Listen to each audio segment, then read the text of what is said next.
नमस्कार साथियों, जय हिंद। आप सभी का स्वागत है। मैं मुकेश जाट आपका स्वागत करता हूं। आज हम एक्सटेंशन पढ़ने जा रहे हैं। एक्सटेंशन जो इकोनॉमिक्स और एक्सटेंशन हम बात करते हैं, जहां एक्सटेंशन में योजनाएं और कम्युनिकेशन से जो क्वेश्चन पूछे जाते हैं उस पर हम चर्चा करेंगे, विस्तृत से पढ़ेंगे और देखते जाइए।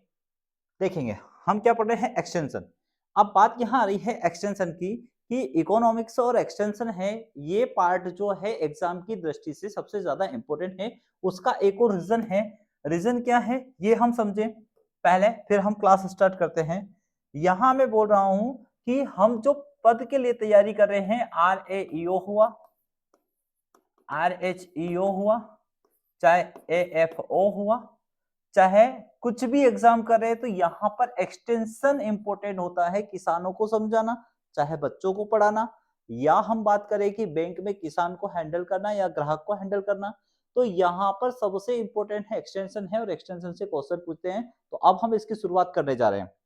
ठीक है, एक्सटेंशन आखिर है क्या है, तो ये देखेंगे एक्स और टेंस, यानी क्या है, एक्स और टेंशन। टेंशन यानी क्या होता है, स्ट्रेस। स्ट्रेस यानी कि वो फैलाव जो होता है। तो यहां पर क्या है, हम पढ़ेंगे प्रसार शिक्षा, एक्सटेंशन एजुकेशन। एक्सटेंशन एजुकेशन की बात क्यों कर रहे हैं हम यहाँ पर, इसलिए कर रहे हैं कि यहाँ पर हम जो पढ़ने जा रहे हैं एग्री एक्सटेंशन पढ़ने, और एग्री एक्सटेंशन में एक शब्द और जुड़ जाता है जिसे हम बोलते हैं एजुकेशन। अभी हम बात कर रहे हैं एक्सटेंशन की। एक्स यानी होता है आउट, आउट यानी कि बाहर की ओर, और टेंशन यानी होता है स्ट्रेचिंग। जो स्ट्रेचिंग हो रही है वो कहाँ हो रही है, आउट हो रही है, बाहर की ओर हो रही है, इसलिए इसको बोला गया है एक्सटेंशन। ये आपको ध्यान रखना है। अब एक्सटेंशन होता क्या है ये समझे। एक्सटेंशन जो है एक तरह का ब्रिज का काम करता है, किसके बीच में, जो रिसर्च करता है और फार्मर है, इन दोनों को जोड़ने के लिए यहां पर किसका कार्य करता है, ये ब्रिज का कार्य करता है। अब एक्सटेंशन में यहां पर जो वैज्ञानिक है, ये अपनी रिसर्च फार्मर को देता है। फार्मर का जो प्रैक्टिकल प्रायोगिक होता है वो कहाँ आता है, यहाँ वैज्ञानिकों के पास आता है। तो इन दोनों के बीच की कड़ी क्या कहलाती है, यहां पर एक्सटेंशन कहलाता है। और आगे बढ़े। अब देखो, एक्सटेंशन एक लैटिन शब्द है, आप ही जानते हो एक्सटेंशन क्या है, एक लैटिन शब्द है। आपको याद रखना है कि जितने भी LT आ जाए, जैसे भी एक शब्द लिख रहा हूं यहां पर, एग्रीकल्चर, जहां पर LT शब्द आ जाए आपको उसे बता देना है लैटिन वर्ड। इसके अलावा कुछ वर्ड है जिनको हमें याद करना पड़ता है। जैसे यहां पर अगर बात करें हम, एक्सटेंशन क्या है, तो एक्सटेंशन एक तरह का कौन सा शब्द आ जाएगा यहाँ पे, लैटिन शब्द के अंतर्गत यहां पर आएगा। एक्सटेंशन शब्द का सर्वप्रथम प्रयोग कहां हुआ था, USA में हुआ था, अमेरिका में हुआ था। और अमेरिका से यह जब शब्द चला तो 1785 में प्रथम बार प्रसार कार्य USA के फिलाडेल्फिया राज्य के किसानों ने अपने उत्पाद या प्रोडक्ट को बेचने के लिए किया था। कहां किया था, सबसे पहले USA में यूज हुआ था। लेकिन इसका सबसे ज्यादा प्रचार प्रसार करने वाला अगर कोई है तो वो इंग्लैंड है। क्यों इंग्लैंड है, क्योंकि इंग्लैंड ने विश्व के मैक्सिमम देशों पर राज्य किया था, तो उसने एक्सटेंशन को फैलाया है। तो एक्सटेंशन को फैलाने वाला सबसे ज्यादा अगर बात करें तो वो इंग्लैंड है। लेकिन एक्सटेंशन का सर्वप्रथम प्रयोग जो है, USA के किसान ने अपना उत्पाद जो था, उन्होंने जो खेती की थी, जो प्रोडक्शन उत्पादन किया था, उसको बेचने के लिए इन्होंने इसका प्रयोग किया था। अब देखेंगे आगे हम चलेंगे, लैंड ग्रांट कॉलेज पैटर्न, यह एक अमेरिकन पैटर्न है, इस बात को समझना। लैंड ग्रांट कॉलेज पैटर्न, इन्होंने इसको क्या किया, कॉलेज पैटर्न पे लाए, और यह एक अमेरिकन पैटर्न है, ये आपको ध्यान रखना। इसका क्या है इसे देखेंगे। इसी के आधार पर सर्वप्रथम 1960 में पंतनगर कृषि विश्वविद्यालय की स्थापना हुई। भारत का जो पहला कृषि विश्वविद्यालय ओपन किया गया पंतनगर में, वह किसके बेस पे ओपन किया गया, तो लैंड ग्रांट कॉलेज पैटर्न के आधार पर किया गया, जो एक तरह का अमेरिकन पैटर्न की श्रेणी के अंतर्गत आता है। ठीक है, याद रखना ये इंपॉर्टेंट है हमारे लिए। पंतनगर, भारत का पहला कृषि कॉलेज कहां खोला गया था, कृषि विश्वविद्यालय, तो पंतनगर में खोला गया था 1960 में। अब देखेंगे पंतनगर को हरित क्रांति का, यानी कि ग्रीन रेवोल्यूशन का मुख्य बिंदु माना जाता है। क्यों, क्योंकि जितने भी एक्सटेंशन वर्क होते हैं वो कहां से स्टार्ट हुए थे, तो पंतनगर से स्टार्ट हुए थे। विषय के रूप में प्रसार शिक्षा एक्सटेंशन एजुकेशन की पढ़ाई भारत में 1956 में साबौर भागलपुर से स्टार्ट कर दी गई थी। कहां से? साबौर भागलपुर से स्टार्ट की गई थी 1956 में। आपको ये याद रखना है, प्रसार शिक्षा यानी एक्सटेंशन एजुकेशन की पहली पढ़ाई जो की गई थी वह भारत में कहां? 1956 में साबौर भागलपुर बिहार से प्रारंभ की गई थी। परंतु सबसे पहले अनौपचारिक रूप से, इनफॉर्मल रूप से हम बात करें तो इनफॉर्मल रूप से कोलकाता में की गई थी। बिहार में जो की गई थी वो किस साबौर में किस रूप में की गई थी? यानी कि वास्तविक रूप में की गई थी, लेकिन इसके पहले भी कहां पर? अगर हम बात करें कोलकाता में। क्यों कोलकाता में? क्योंकि जब अंग्रेज आए थे तो उन्होंने अनौपचारिक रूप से वहां पे चालू किया था, लेकिन बाद में धीरे धीरे उन्होंने कहां जाके चालू किया? तो भागलपुर में चालू किया। तो यहां पर याद रखना, साबौर भागलपुर बिहार में प्रारंभिक हुआ है, एक्सटेंशन सबसे पहले पढ़ाई यहां चालू हुई है, लेकिन नॉर्मली बात करें अनौपचारिक रूप से तो कोलकाता से हुई है। राष्ट्रीय कृषि प्रसार प्रबंधन संस्थान, ये क्या है? राष्ट्रीय नेशनल एग्रीकल्चर एक्सटेंशन मैनेजमेंट जो है इंस्टीट्यूट, वो कहां पर है? तो आप हम बात करेंगे हैदराबाद, वेरी इंपॉर्टेंट है, इसे आप याद कर लेना। ठीक है। पहली बार प्रसार शब्द यानी कि प्रसार का मतलब क्या? एक्सटेंशन। सबसे पहले एक्सटेंशन शब्द का प्रयोग किसने किया था? उसका नाम है बोरहिच। किसने किया था? बोरहिच ने किया था। एक्सटेंशन अगर बात करें तो एक दूसरे से चर्चा करने का विषय और ज्ञान को आदान प्रदान करने का विषय है, जिसे हम एक्सटेंशन कहते हैं। अगर हम बात करें एक्सटेंशन की, अगर बात करें तो हमारे घर में एक बोर्ड ले आते हैं, हम एक्सटेंशन बोर्ड बोलते हैं उसे। एक्सटेंशन का मतलब क्या होता है? उस एक बोर्ड से हम घर के अन्य उपकरणों को चलाने के लिए प्रयोग करते हैं, यानी कि उसको, लाइट को, बिजली को, करंट को दूसरी जगह ले जाने के लिए हम एक्सटेंशन बोर्ड का प्रयोग करते हैं। तो एक्सटेंशन का मतलब ही क्या होता है? फैलाव या दूसरी जगह पहुंचाना। ठीक है, याद रखना किसने किया था? सबसे पहले बोरिस ने किया था। अब बात करते हैं एंड्रोगोजी। ये वेरी इंपॉर्टेंट है। एंड्रोगोजी क्या है? एंड्रोगोजी का मतलब होता है वयस्क सिकाई यानी एडल्ट एजुकेशन। हम इसको क्या बोलेंगे? इसको हम बोलेंगे एडल्ट एजुकेशन। क्या बोलेंगे? एडल्ट एजुकेशन किसे कहते हैं? तो यहां पर एंड्रोगोजी जो है, एंड्रोगोजी, इसको हम क्या बोलते हैं? वयस्क सिकाई। सिकाई मतलब कि सिखाना, पढ़ाना, लिखाना, सिखाना, वो वाला। यहां पर आरओ में और एमपी टेट 2023 में एक ही क्वेश्चन दो एग्जाम में डबल से रिपीट हुआ। एक ही क्वेश्चन दो एग्जाम में रिपीट हुआ, इसलिए हमें इसको याद रखना है कि एंड्रोगोजी क्या है? तो वयस्क सिकाई का मतलब, यानी मैंने इंग्लिश में लिख दिया है एडल्ट एजुकेशन यहां पर है, या एडल्ट टीचिंग बोल सकते हैं हम। क्या बोल सकते हैं? एडल्ट टीचिंग बोल सकते हैं। अब देखते हैं प्रसार। प्रसार मतलब एक्सटेंशन। एक्सटेंशन कार्य की आधारभूत इकाई क्या है, यानी उसका बेस यूनिट क्या है? तो याद रखना, एक्सटेंशन की सबसे बेस्ट यूनिट जो होती है वो परिवार होता है, फैमिली होता है। ये छोटा सा क्वेश्चन है, लेकिन जब एग्जाम में आते हैं ना इस प्रकार के क्वेश्चन, तब हमें समझ में नहीं आता कि इसका उत्तर क्या होगा, और एक नंबर से हम पीछे रह जाते हैं।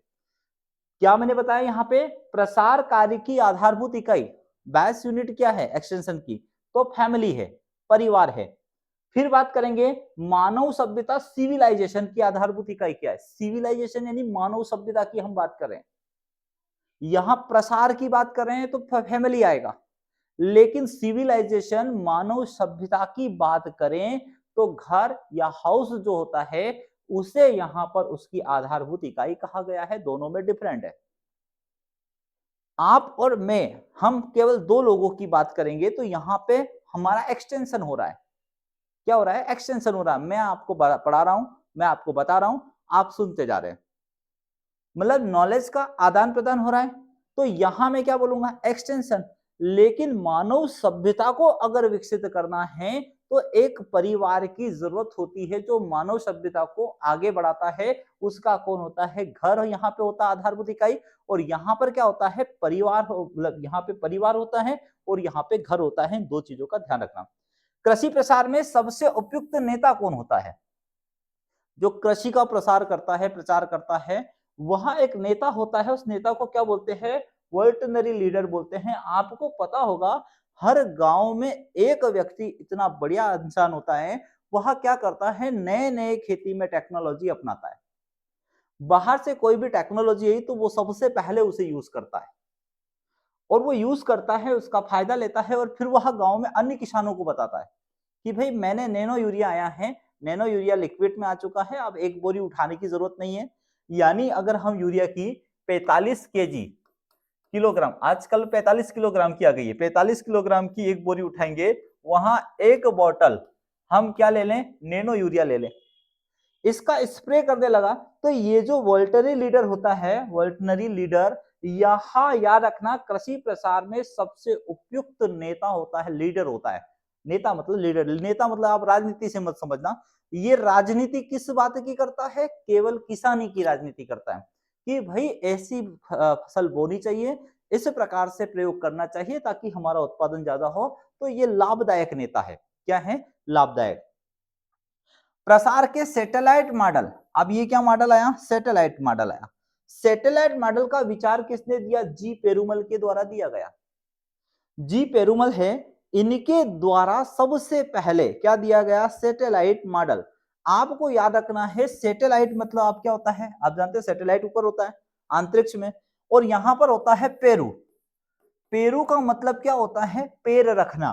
तो सैटेलाइट पे पैर रखा, आप इससे केवल इसको कनेक्ट कर लेना, याद रखने की जरूरत नहीं, केवल ट्रिक से थोड़ा सा याद कर लेना कि जहां भी सैटेलाइट मॉडल आएगा एक्सटेंशन में, तो सैटेलाइट पर सबसे पहले पैर रखूंगा, यानी कहने का मतलब जी पेरुमल। क्या है, जी पेरुमल, ये आपको नाम याद रखना है। आप देखते हैं फादर ऑफ लर्निंग, सिखाई के पिता, फादर ऑफ लर्निंग थॉर्नडाइक। ये क्या होता है, यहां एमपी टेट से रिलेटेड है। एमपी टेट से रिलेटेड क्या होता है, क्योंकि बीएड के अंतर्गत हम यहां पर पढ़ते हैं, क्या पढ़ते हैं, लर्निंग पढ़ते हैं।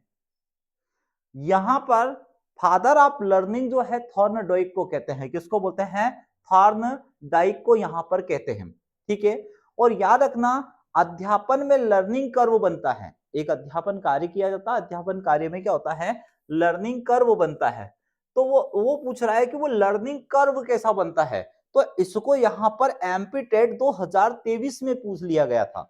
जो बुक में मैं पहले ही लिख चुका हूं, केबी जो बुक लिखी गई है, कृषि ब्रह्मास्त्र बुक लिखी गई, उसमें पहले से लिखा हुआ था, और ये एमपी टेट 2023 में क्वेश्चन आया, और यहां से जो बच्चों ने बनाया उनको सीधा सीधा सा क्वेश्चन मिला, क्योंकि कहीं बुकों में नहीं मिलते हैं। यहाँ छाट बीन के, या मैं बोलूंगा कि एकत्रित करके सारी चीजें लाई होती है। तो यहाँ पर याद रखना सीधा सा लर्निंग करवाया था, जिसने केबी 2.0 पर रखी थी, उसने सीधा सा 1 नंबर ज्यादा मारा और वो क्वालिफाई हो गया था। तो यहां हमें याद रखना कि अध्यापन में लर्निंग कर्व बनता है। हम देखते हैं ना, जैसे स्कोर कार्ड बनता है, जैसे क्रिकेट खेलते हैं तो क्रिकेट में वो इस प्रकार से लाइन चलती है, कौन सा खिलाड़ी कहाँ आउट हुआ, ऐसा ही सिखाई में क्या लर्निंग कर्व बनता है। तो वो कर्व कैसा होता है, तो वहां केवल हमारे पास यही बात है कि वह इस प्रकार का होता है, केवल यही बात हमको याद रखना है। ठीक है, एक क्वेश्चन तो ये यहां से आ गया। दूसरा क्वेश्चन क्या है, भारत में प्रसार शिक्षा के जनक कौन है, तो यहां याद रखना के एन सिंह। भारत में प्रसार शिक्षा के जनक कौन है, के एन सिंह। यहां आर्यों और एमपीटेट 2023 में मतलब एक ही जगह से यहां 2 लाइन पूछ ली गई बुक से, इसलिए हमको याद रखना है कि यहां पर प्रसार शिक्षा के जो जनक है वह कौन है। तो प्रसार शिक्षा के जनक कहां की बात कर रहा हूं भारत की बात कर रहा हूं मैं भारत की बात कर रहा हूं। भारत में प्रसार शिक्षा के जो जनक है वह के एन सिंह है, लेकिन नॉर्मल अगर क्वेश्चन पूछ ले प्रसार शिक्षा के जनक कौन है, तो लिंगस को हमको बताना है। प्रसार शिक्षा शब्द का प्रयोग सर्वप्रथम 1873 में इंग्लैंड के कैम्ब्रिज विश्वविद्यालय द्वारा भी किया गया था। यूएसए ने भी किया, और किसने किया, यूएसए में किसमें किया, यूएसए में कहां किया गया था, अगर हम बात करें तो किसानों ने किया गया था, डेल्फिडिया में। और यहां पर कहा किसके लिए किया गया है, यहां आपको एक चीज समझना है कि यहां विश्वविद्यालय द्वारा किया गया है। किसके द्वारा, विश्वविद्यालय के द्वारा किया गया, और वहां नॉर्मली किसान ने अपना उत्पाद बेचने के लिए किया था। तो इंपोर्टेंट ये ज्यादा है कि प्रसार शिक्षा शब्द का सर्वप्रथम प्रयोग कहां किया गया था। आप जानते हैं कि नॉन इंस्टीट्यूशनल और इंस्टीट्यूशनल में फर्क होता है। एक नॉर्मल व्यक्ति जिसको कृषि का बहुत नॉलेज होता है, लेकिन एक ऐसा व्यक्ति कि जिसे भी कृषि का नॉलेज है लेकिन उसके पास बीएससी एजी कृषि होता है, एमएससी एजी कृषि होता है, तो इंपोर्टेंट किसका ज्यादा होता है? जिसके पास बीएससी एजी कृषि होता है। क्यों? क्योंकि वो ऑथेंटिक होता है। ऐसे ही प्रसार शिक्षा शब्द का प्रयोग अगर सर्वप्रथम पूछे, अमेरिका भी ऑप्शन में होगा और इंग्लैंड भी ऑप्शन में होगा, लेकिन विश्वविद्यालय स्तर की बात की जाती है तो वहां पर हमको कैम्ब्रिज विश्वविद्यालय यानी कि हमको इंग्लैंड ही बताना पड़ता है। इस क्वेश्चन में आप ऑब्जेक्टिव लगाएंगे, आपको बहुत कंफ्यूजन होगा, लेकिन हमें यहां पर इंग्लैंड मानना है। अब याद रखना, केबी 2.0 जो बुक है, इसका लेटेस्ट अपडेट जो वर्जन आएगा वह केबी 3.0 आएगा। ठीक है, अब इस बुक में अभी जो है ये तो न्यू आने वाला है। अब इसमें क्या है, यहां पर आपको याद रखना है कि इसको आप पढ़ो तो यहां पर जो सटीक चीजें जानकारी निकाल के मिली है वह कई को सारे क्वेश्चन लगाकर मैंने लिखा है। 4-5 हजार क्वेश्चन जो भी मुझे मिले उनके आधार पर मैंने यहाँ पर इंग्लैंड और इसका जो अध्ययन किया वो इंग्लैंड से ही माना गया। कहीं जगह पर यूएसए भी दे रखा है, लेकिन वो तब मानेंगे तब उस ऑप्शन में क्या नहीं होना चाहिए, इंग्लैंड नहीं होना चाहिए। अगर इंग्लैंड ऑप्शन में नहीं है तो हम यूएसए को मानेंगे, और यूएसए इंग्लैंड दोनों है तो इंग्लैंड को हमें मानना पड़ेगा। कारण उसका क्या है, क्योंकि यह इंस्टीट्यूशन लेवल का होता है इसलिए। ठीक है, इसे अब इन्होंने प्रसार शिक्षा का जो बात की गई, इन्होंने क्या बोला, प्रसार शिक्षा का सर्वप्रथम प्रयोग 1873 में इंग्लैंड के कैम्ब्रिज विश्वविद्यालय में किया गया था। और इसको करने का उद्देश्य क्या था, इसे उस क्षेत्र तक फैलाना था जहां तक लोग निवास करते हैं। ये लोग निकले, किस लिए निकले, अंग्रेज लोग किस लिए निकले, इसलिए निकले प्रसार शिक्षा का इसको क्या करना था, प्रसार करना था जहां तक पब्लिक रहती है। तो भारत भी आए ये, हम जानते हैं भारत में भी ये लोग आए। तो इन्होंने क्या किया कि इसे उस क्षेत्र तक फैलाता था जहां तक लोग निवास करते थे। यह विश्वविद्यालय शिक्षा प्रसार आंदोलन के रूप में जाना गया, लेकिन इन शब्दों का औपचारिक रूप से मान्यता फेडरल स्मिथ लिवर एक्ट 1947 के पास होने के बाद ही माना गया। एक एक्ट पास हुआ, उस एक्ट के बाद ही इसको ऑथेंटिक माना गया। कब माना गया जरा देखें यहां पे, 1947 यहां पर इसको ऑथेंटिक माना गया। इसी के बाद एक्सटेंशन जो है, एक्सटेंशन की पढ़ाई मैंने वही अभी आपको बताया, भारत में कहां पर, साबोर में कब की गई, 1956 से स्टार्ट की गई एक्सटेंशन की पढ़ाई। क्यों ऑथेंटिक रूप से क्यों यहां पे की गई, क्योंकि यहां पे ऑथेंटिक इसको यहां पर मिला था फेडरल स्मिथ लिवर एक्ट 1947 के पास होने के बाद इसे औपचारिक रूप से मान्यता मिली एक्सटेंशन को, कि भाई आप इस पे वर्क कर सकते हो, आप इस पे जो भी काम करना है आप कर सकते हो। प्रसार जो भी हम खेती से रिलेटेड चीजें हो उसमें हम कर सकते हैं, कंपनी से रिलेटेड हो। लेकिन सबसे ज्यादा जो फोकस किया गया था वह केवल कृषि पर ही किया गया था, और कृषि में जो उत्पाद है उसके लिए ही ये किया गया था, उत्पादन है ना, इसके उत्पादन के लिए। जेबी लिंगेस को एक्सटेंशन का पिता कहते हैं। एक्सटेंशन एक्सटेंशन बोल दो या एक्सटेंशन एजुकेशन का पिता किसको कहते हैं, जेबी लिंगस को कहते हैं। और याद रखना, फादर ऑफ एक्सटेंशन की बात करें तो यहां पर हिंदी में लिखा, ये इंग्लिश में लिखा, फादर ऑफ एक्सटेंशन तो जेबी लिंगस, या जेबी लिंगस को एक्सटेंशन एजुकेशन का पिता कहते हैं। आप भारत में बात करें तो डॉक्टर के एन सिंह को कहते हैं, किसको कहते हैं, डॉक्टर के एन सिंह को अभी हमने पढ़ा था। डॉक्टर के एन सिंह को क्या बोलते हैं, भारत में एक्सटेंशन एजुकेशन का पिता यहां पर कहते हैं। Father of extension in India, important क्या है, अभी यही क्वेश्चन वापिस आया था, रिपीट हुआ था, के एन सिंह को यहां पर कहते हैं। विस्तार शैक्षणिक प्रक्रिया 1967 में जेबी लिंगस द्वारा दिया गया। आपको इसे नोट कर लेना है, क्या कर लेना है, नोट कर लेना है, क्योंकि केबी 2.0 में ये ऐड नहीं है। अब यहां पे विस्तार शैक्षणिक प्रक्रिया, क्या बोला हमने, विस्तार शैक्षणिक प्रक्रिया, इसको हम क्या बोलेंगे इंग्लिश में, यहां पर एक्सटेंशन एजुकेशन प्रोसेस। में 1967 में जेबी लिंगस द्वारा दिया गया। क्या दिया गया, जेबी लिंगस ने क्या बोला, हम इनकी चर्चा करेंगे क्योंकि इन्हें प्रसार शिक्षा के पिता कहते हैं विश्व लेवल पे, इसलिए हम इनकी बात करेंगे इन्हें क्या कहा था। इस बात को हम समझेंगे तो हमको आधे से ज्यादा एक्सटेंशन समझ में आ जाएगा कि हम क्यों एक्सटेंशन पढ़ रहे हैं, क्या हमें जरूरत लगी। देखिए पहला पॉइंट क्या बोल रहे हैं, स्थिति और समस्या। स्थिति क्या है, समस्या क्या है, अभी की फिलहाल की स्थिति क्या है, समस्या क्या है, यानी हमको सिचुएशन और प्रॉब्लम को समझना होगा। तो यहां क्या दे रखा, अभी क्या है, अभी क्या है, तो अभी की स्थिति क्या है और समस्या क्या है, तब एक्सटेंशन पे वर्क कर पाएंगे। दूसरा है उद्देश्य और समाधान। उद्देश्य, ऑब्जेक्टिव और सॉल्यूशन क्या होना चाहिए, उसके उद्देश्य क्या होना चाहिए, आई बात समझ में, क्या होना चाहिए, तो क्या होना चाहिए, उद्देश्य और समाधान क्या होना चाहिए।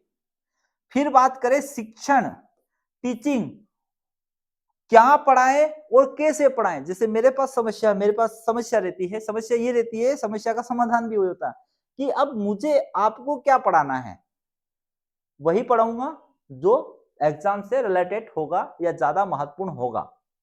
अगर फालतू की चीजें पढ़ाऊंगा तो आप भी मुझसे क्यों पढ़ेंगे। इसीलिए सबसे इंपॉर्टेंट यहां पर क्या है, शिक्षण में इस लाइन में क्या पढ़ाएं और कैसे पढ़ाएं, और पढ़ाने का तरीका भी क्या होना चाहिए, जिससे एक्सटेंशन की चीज गांव के उस इंसान को समझ में आ जाए जिसने कभी किताब खोल के नहीं देखी। क्योंकि हमारा जो ओल्ड सिस्टम जो हम बोलेंगे, पुराना जो समय जो हमारा निकल गया, हमारी पीढ़ी, हमारे दादा परदादा अनपढ़ रहे हैं बहुत सारे, तो अब उन लोगों ने पढ़ाई नहीं कर पाए क्योंकि उसमें संस्थान ही नहीं थे पढ़ाई के लिए। तो उन लोगों को भी प्रसार शिक्षा समझ में आ जाए, ऐसी प्रसार शिक्षा यहाँ पर कि क्या पढ़ाए और कैसे पढ़ाएं, कि गांव के उस किसान को जिसे कुछ ना आता हो उसको भी हमको सिखाना है।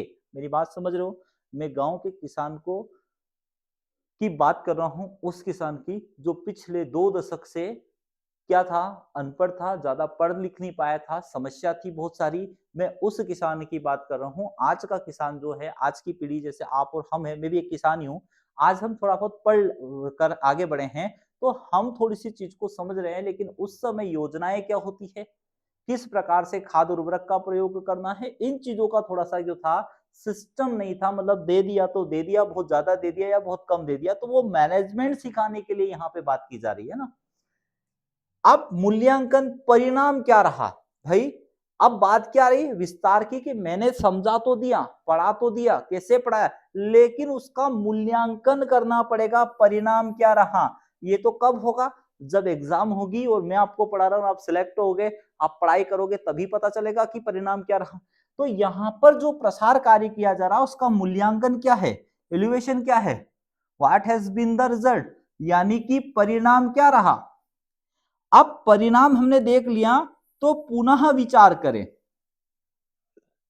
फिर पुनः विचार करना। ये किसने, लिंगस ने जो बोला ना, जेबी लिंगस ने, ये बहुत ही सिस्टमेटिक बात कही है। इसी आधार पे पूरा इकोनॉमिक्स और एक्सटेंशन चलता है। अब क्या बोला, आगे क्या करें, हमने पिछली जो गतिविधि की उस गतिविधि में हम पुनः विचार करके क्या सुधार करें, जो सुधार ऐसा करें जिससे हमारा प्रोडक्शन बढ़े, जिससे हम प्रसार की चीजों को और बेहतर तरीके से किसानों को समझा पाए। तो यहां पर वही वह कहने का मतलब, पुनर्विचार का मतलब क्या, रिकॉन्सिडरेशन, यानी कि व्हाट नेक्स्ट टू डू, आगे क्या करें। ये पॉइंट आप याद रखना। इस पॉइंट के हिसाब से आपको, अगर आपको इस पॉइंट को याद करना है तो आप इसका एस ले लेना, इसका ओ शब्द ले लेना, है ना, इसका टी शब्द ले लेना, इसका ई शब्द ले लेना और इसका आर शब्द ले लेना। वैसे याद करने की जरूरत नहीं है, लेकिन यहां शूटर के माध्यम से आप थोड़ा सा इसको ट्रिक से पढ़ सकते हैं, है ना। ट्रिक से आप क्या कर सकते हैं, पढ़ सकते हैं। यहाँ सिचुएशन है, ऑब्जेक्टिव है, टीचिंग है, एलिवेशन है और रिकॉन्सिडरेशन यहाँ पर दे रखा है। इसके माध्यम से भी आप सीरियल से लिंगस के इसको याद कर सकते हैं, क्योंकि ये स्थिति याद करनी पड़ेगी। ठीक है, आप इसको नोट कर लेना। नेक्स्ट देखते हैं, प्रसार शिक्षा एक व्यवहारिक विज्ञान है, बिहेवियर साइंस है। कैसा साइंस है, बिहेवियर साइंस है। एक व्यक्ति पशु के साथ किस तरह से बिहेवियर करता है, एक व्यक्ति पशु के साथ किस तरह से बिहेवियर करता है जिससे वो पशु उस मनुष्य का आदी हो जाता है। यही तो व्यवहारिक विज्ञान है। और एक व्यक्ति अगर एक पशु को लत मारेगा, उसको बेचारे को मारेगा बहुत ज्यादा, तो वो जो पशु है ना, वो तो जानवर है, लेकिन वो पशु दूर से ही उस व्यक्ति को देख के भाग जाएगा कि ये लत मारेगा। और अगर वह व्यक्ति उसके साथ व्यवहारिक या बिहेवियर साइंस का यूज करता है, उसका लालन पालन करता है, उसे सहलाता है, उसे अच्छे से रखता है, तो वही पशु उसे देख के उसके पास आ जाएगा। कहीं वीडियो भी देखे हमने। तो यहां हमको केवल याद रखना कि यह बिहेवियर साइंस है। क्या है? Behaviour science. जिससे युवाओं को क्या होगा, एक बिहेवियर साइंस है जिसमें युवाओं को स्कूल कॉलेज से बाहर की समस्याओं को हल करने का प्रयास किया जाता है। विदेश का एक वीडियो देखा मैंने। विदेश में 4th से 5 क्लास तक, है ना, 4th से 5 क्लास तक बच्चों को बुक नहीं पढ़ाई जाती। 6 स्टैंडर्ड 5 या 6 स्टैंडर्ड से 6 क्लास से वहां पे बुक पढ़ाई जाती। 5 क्लास तक, 4 क्लास तक क्या करते हैं वो लोग? वो केवल उन्हें सोने देते हैं, आराम करने देते हैं, उनको वर्किंग करवाते हैं, उन्हें प्रैक्टिकल करवाते हैं, उन्हें बहुत सारी चीजों का प्रायोगिक ज्ञान देते हैं जिससे वह एक्सपर्ट बनते हैं। और ये मैं बात जापान की कर रहा हूं कि वहां की शिक्षा पद्धति बहुत ज्यादा बेस्ट है, क्योंकि वो 5 क्लास तक बच्चों को लोड ही नहीं देते हैं। वो नई नई चीजें बच्चों को सिखाते हैं, खेलने देते हैं उनको, मतलब कहते हैं उनका जो जीवन जीना होता है वो जीने देते हैं, जिससे उस बच्चे में प्रायोगिक नॉलेज और सीधी सी बात है बिहेवियर साइंस उसका विकसित हो जाता है। इसलिए वो बच्चे ज्यादा अच्छे से वर्किंग कर पाते हैं। ठीक है, यहां हम बात कर रहे हैं कि प्रसार शिक्षा का एक्सटेंशन एजुकेशन जो है, क्या है? Extension education. इसका मेन उद्देश्य क्या है? तो इसका मेन उद्देश्य ये है कि हम भी 4 ईयर प्रोग्राम रहता है हमारा। 4 ईयर में हमको 6 मंथ जो है, 6 मंथ हमको कहाँ दिया जाता है? रावा प्रोग्राम के लिए किसान के बीच में छोड़ा जाता है, केवीके पे छोड़ा जाता है। इसलिए छोड़ा जाता है क्योंकि व्यवहारिक विज्ञान हमको सीखना पड़ता है। और 6 महीने हमारी खुद की डिग्री में बिहेवियर साइंस दे रखा है। इसलिए हमको ये ध्यान रखना है, कॉलेज और स्कूल से बाहर की समस्याओं को हल करने के लिए एक्सटेंशन एजुकेशन का बहुत ज्यादा महत्व है। केन्स को आधुनिक एक्सटेंशन का पिता कहते हैं। एक्सटेंशन का पिता किसको कहते हैं? जेबेलिंगस को। भारत में एक्सटेंशन का पिता किसे कहते हैं? केन्सिंग को। लेकिन आधुनिक एक्सटेंशन के पिता अगर कोई कहलाते हैं तो जोन्स मारियार्ड केन्स को कहते हैं। आपको सीधा सा केन्स याद कर लेना है, केन्स। केन्स को एक्सटेंशन एजुकेशन का, मॉडर्न एक्सटेंशन एजुकेशन का पिता कहते हैं। केन्स ने वो किया था जो कोई नहीं कर पाया। इकोनॉमिक्स में भी मैं आपको बताया, मैंने इकोनॉमिक्स में भी मैंने बताया था कि आधुनिक इकोनॉमिक्स की परिभाषा देने वाले यही केन्स थे, वहां पर भी और यहां पर भी यही केन्स है। इन्हों को क्या है, केन्स को आधुनिक एक्सटेंशन का पिता कहते हैं। एक्सटेंशन वर्क का प्रथम बार क्रॉप साइंस पर प्रयोग किया गया था। कहां प्रयोग किया गया था? डेल्फेडिया के किसानों ने प्रयोग किया था, अपने प्रोडक्शन को बेचने के लिए किया था। तो याद रखना, क्रॉप साइंस पर सबसे पहले इसका प्रयोग किया गया था। यहां पे क्या है, एक्सटेंशन वर्क रियल में है क्या? एक्सटेंशन वर्क जो होता है रिसर्च और फार्मर के मध्य की कड़ी कहलाती है। कभी क्वेश्चन पूछ ले इसको कि फार्मर रिसर्च और फार्मर के बीच की कड़ी क्या है, तो हमें वहां पर बताना है कि एक्सटेंशन वर्क जो है यही एक रिसर्च यानी वैज्ञानिक और एक किसान के मध्य की कड़ी है। अब यहां पर टू वे प्रोसेस है, ये भी आपको ध्यान रखना। यहां आप एरो बना सकते हैं। ये टू वे प्रोसेस की श्रेणी के अंतर्गत आता है। किस में आता है? टू वे प्रोसेस की श्रेणी के अंतर्गत ये आता है। कैसे आता है? कैसे आने का कारण क्या है? किसान के पास कुछ ऐसी टेक्निक होती है जो वैज्ञानिक सीखते हैं और वैज्ञानिक का जो नॉलेज होता है वो किसान को मिलता है। तो ये एक दूसरे से सीखते और सिखाते हैं, इसलिए टू वे श्रेणी के अंतर्गत ही आता है, टू वे प्रोसेस के अंतर्गत आता है। अब टू वे प्रोसेस में क्या है, यही तो कैंस का काम था। कैंस ने जो बताया ना, आधुनिक परिभाषा इकोनॉमिक्स की भी दी और उनने वृद्धि और विकास के विषय में कहा था। वहां पे उन्होंने दुनिया की हर एक चीज को देखा था और बोला था कि बस इकोनॉमिक्स है। इसमें हम किस तरह से ग्रोथ कर सकते हैं, किस तरह से काम कर सकते हैं, यही चीज कैंस ने सबसे अच्छे से दी, इसलिए इन्हें आधुनिक एक्सटेंशन के पिता कहते हैं। याद रखना, तीन फिर मैं एक बार रिपीट करवा रहा हूं, है ना। JB लिंगस एक्सटेंशन एजुकेशन के पिता, ठीक है। भारत में कौन है, ये विश्व में है। भारत में कौन है, KN सिंह है। लेकिन विश्व लेवल पर अगर बात करें आधुनिक की, तो यहां पर केन्स को ध्यान रखना, और इकोनॉमिक्स की सबसे सटीक सबसे अच्छी परिभाषा देने वाले भी कौन है, केन्स है, इसलिए इनको याद रखना। अब बात करते हैं कृषि प्रसार शिक्षा की विशेषता, इसके कैरेक्टर क्या है, अगर हम देखें इसकी क्वालिटी क्या है, तो यहाँ एक अनौपचारिक यानी कि इनफॉर्मल एजुकेशन है। कैसा है, इनफॉर्मल एजुकेशन है। जैसे मैंने आप लोगों को बताया कि कॉलेज और स्कूल के बाहर की समस्याओं को निपटाने के लिए इसको दिया जाता है एक्सटेंशन को। मैंने क्या बताया, जापान में 5 और 6 क्लास तक के बच्चों को पढ़ाया नहीं जाता है, उन्हें इनफॉर्मल औपचारिक शिक्षा दी जाती है कि आप अगर किसी चीज के पास जाओगे तो गिर जाओगे। उन्हें बेसिकल चीज बताई जाती है कि ये क्या है क्या नहीं, किस प्रकार से यूज होगा, प्रैक्टिकली किया जाता है। तो यहां पर याद रखना, कृषि प्रसार एक्सटेंशन एजुकेशन की हम बात करेंगे यहां पे, किसकी, एक्सटेंशन एजुकेशन की।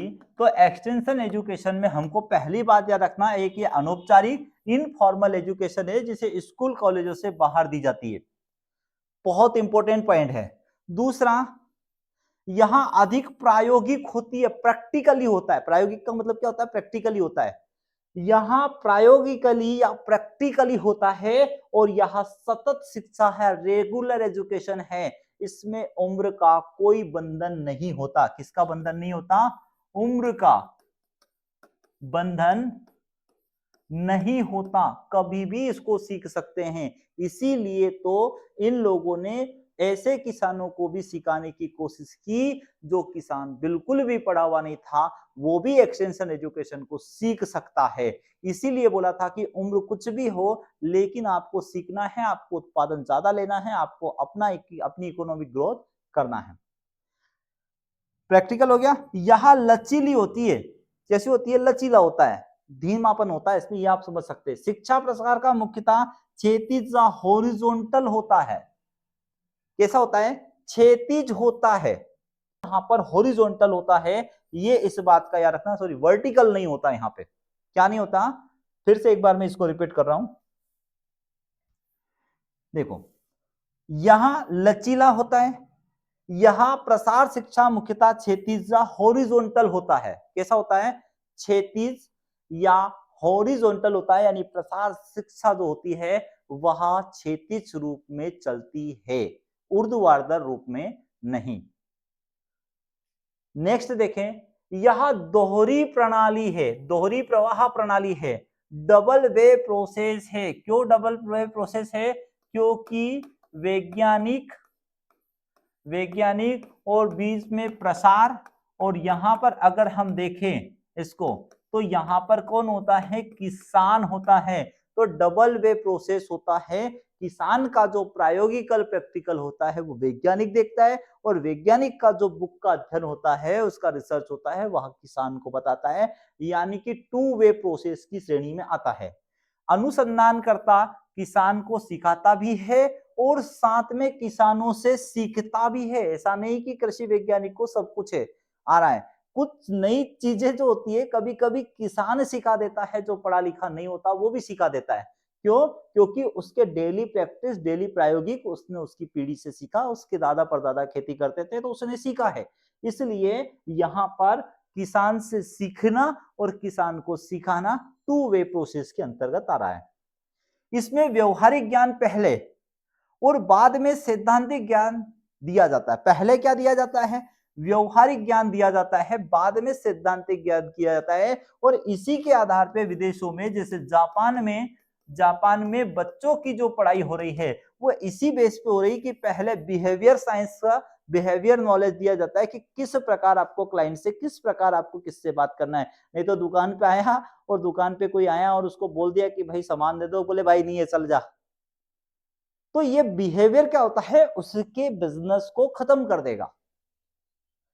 कहने का मतलब है व्यवहारिक ज्ञान पहले होना, आपको बोलना सीखना पड़ेगा, आपको किससे कैसे बात करना है और बाद में उसके सिद्धांतों पे चलना पड़ेगा जो एक्सटेंशन के हैं। तो व्यवहारिक पहले, बाद में उसके सैद्धांतिक जो है, उसके रूल्स है, उस पर हम बात करते हैं। इसमें कोई निश्चित पाठ्यक्रम नहीं होता, एक्सटेंशन में कोई निश्चित पाठ्यक्रम नहीं है। जो सीखते हैं और सिखाते हैं, जो लिंगस के द्वारा मॉडल दिया गया था, लिंगस ने जो बताया था शूटर का, उसी के बेस पे चलना रहता है। किसके बेस पे? उसी के बेस पे चलना रहता है। जैसे अगर मैं बात करूं, हमने शूटर की बात करी थी, यहाँ पर क्या देखा था? सॉल्यूशन यहाँ हम देखेंगे, ऑब्जेक्टिव देखेंगे, टीचिंग देखेंगे, इल्यूवेशन देखेंगे और उसका मतलब पुनः करना जिसको हम बोलते हैं, रिकॉन्सिलेशन उसको बोलते हैं। तो वहां पर यहाँ पर शूटर के माध्यम से आप लिंगस के ऑब्जेक्ट के पांचों पॉइंट को याद कर सकते हैं। इसलिए ट्रिक से थोड़ा सा पढ़ना, क्योंकि हो सकता है हिंदी इंग्लिश में हम कहीं ना कहीं मिस हो जाए, किसी की इंग्लिश अच्छी होती है, किसी की हिंदी अच्छी होती है, तो हम भूल जाए। तो यहाँ पे शूटर से आप याद कर सकते हो। ठीक है, कोई निश्चित पाठ्यक्रम नहीं होता। परिवार मुख्य बिंदु होता है। क्या होता है? परिवार मुख्य बिंदु होता है। तो याद रखना, एक्सटेंशन जो होता है, एक्सटेंशन का मुख्य बिंदु परिवार या फैमिली होता है। लेकिन सिविलाइजेशन, मानव सभ्यता का सबसे उपयुक्त अगर आधार होता है तो वह घर होता है। प्रसार कार्यकर्ता को अर्थशास्त्र के सिद्धांत का पूर्ण ज्ञान हो यह आवश्यक नहीं है। जो प्रसार कार्य करता जा रहा है उसे प्रसार कार्य का पूरा नॉलेज हो ये जरूरी नहीं है, क्योंकि इसमें यहाँ अंत तक सीखा जाता है। जब तक जीवन होता ना तब तक सीखा जाता है, तब जाकर भी हम पूर्ण रूप से ज्ञानी या एक्सटेंशन के वर्कर नहीं बन पाते, लेकिन एक अच्छी वर्किंग, गुड वर्किंग कर सकते हैं। ठीक है, ये इसके बाद हम देखेंगे प्रसार शिक्षा के उद्देश्य देखेंगे। क्या होता है? ग्रामीण क्षेत्र का विकास करना। क्या करना? जो ग्रामीण क्षेत्र है उसका विकास करना। क्या करना? ग्रामीण क्षेत्र का यहाँ पर विकास करना। ग्रामीण लोगों के रहन सहन के स्तर को ऊंचा उठाना। यहां से क्वेश्चन पूछा, मुझे कुछ याद आ रहा, आजियो में कुछ क्वेश्चन पूछा गया है ना, मुझे याद आने दो। यहां से क्वेश्चन पूछा है, ग्रामीण लोगों के रहन सहन के स्तर को ऊंचा उठाना, उनके लिविंग स्टैंडर्ड सुधारना, उसका जो लिविंग स्टैंडर्ड है उसको सुधारना। इसका मूलभूत उद्देश्य लोगों का सर्वांगीण विकास करना। जो लोग बाग है उनका सर्वांगीण विकास करना। ग्रामीण लोगों के लिए सामाजिक, सांस्कृतिक, मनोरंजन कार्यक्रमों की सुविधाएं बढ़ाना, उसकी समाज में स्थिति अच्छी बनाना, उसे सांस्कृतिक, जो हमारी भारत की सांस्कृतिक है, सभी समाज, सभी धर्म की, उसे बनाए रखना। उसके लिए अगर वो ज्यादा थकावट है तो मनोरंजन की व्यवस्था करना, कार्यक्रमों की सुविधा बढ़ाना आदि इसके उद्देश्य इसके अंतर्गत आते हैं। अब देखेंगे ग्रामीण लोगों में स्वयं निर्भर होने की भावना विकसित करना। उनमें इस प्रकार की भावनाएं विकसित कर देना कि आप स्वयं भी आपस में एक दूसरे का साथ देकर इस चीज को आप कर सकते हो। उदाहरण के लिए एक मैं बात बोलूंगा, महाराष्ट्र का एक गांव है मालेगांव। अभी आपको पता है गर्मी की स्थितियों में सबसे ज्यादा अगर स्थिति खराब हो रही है गांव में तो पानी की समस्या हो रही है। अब पानी की समस्या के लिए महाराष्ट्र का एक गांव है मालेगांव। मालेगांव ऐसा गांव था जहां पानी की बहुत बड़ी समस्या थी। वहां के गांव के लोगों ने मिलके, वहां के किसानों ने मिलके इतना वर्क किया कि उस गांव को वाटर सरप्लस की श्रेणी में आ गया है महाराष्ट्र में। मतलब सरकार पे ही निर्भर नहीं रहे, वो सरकार पर ही निर्भर नहीं रहे, गांव के लोग, बुद्धिजीवी लोग, और वहां बुद्धिजीवी लोगों में और भी जो ऐसे व्यक्ति थे जिनके पास नॉलेज था, बुजुर्ग लोग जो नॉलेज था, उन लोगों ने अपना खुद का पैसा इकट्ठा किया, सरकार के भरोसे नहीं बैठे रहे, खुद का पैसा इकट्ठा किया और खुद के पैसे इकट्ठा करके खुद के यहाँ सरप्लस, वाटर सरप्लस लेके आए। जो गांव जल संकट की स्थिति में था वही गांव सरप्लस की स्थिति में आ गया। तो महाराष्ट्र का मालेगांव एक बहुत बड़ा उदाहरण बना है। यदि गांव में अगर एकता होती है तो गांव की एकता से क्या होता है कि वहां अपनी समस्याओं के निराकरण में अपनी बुद्धि लगाते हैं, ना कि एक दूसरे से लड़ने में।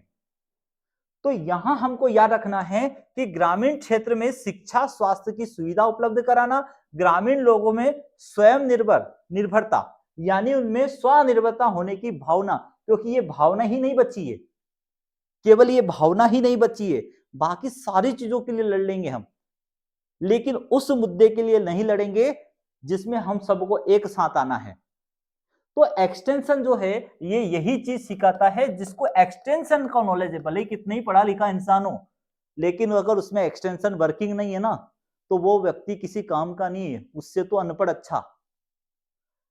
देखेंगे ग्रामीण क्षेत्रों में सामुदायिक कार्यों के प्रति प्रोत्साहित करना। यदि कोई समाज है, यदि कोई सामाजिक रूप से कोई कार्यक्रम करते हैं, रहते ना सबके अलग अलग रहते हैं, जैसे झाबुआ में भगोरिया भराता है, ऐसा विशेष रूप से कोई कार्यक्रम होता है, जैसे नव दुर्गा होती है, उत्सव मनाया जाता है, रामनवमी मनाई जाती है, ऐसे ही सारे सामुदायिक कार्यों को प्रति प्रोत्साहित करना भी एक्सटेंशन का ही काम है। नहीं तो वहां भी लड़ने लग जाएंगे, पता लगे कि वहां माता जी को बिठा रहे और वहां भी लड़ रहे हैं।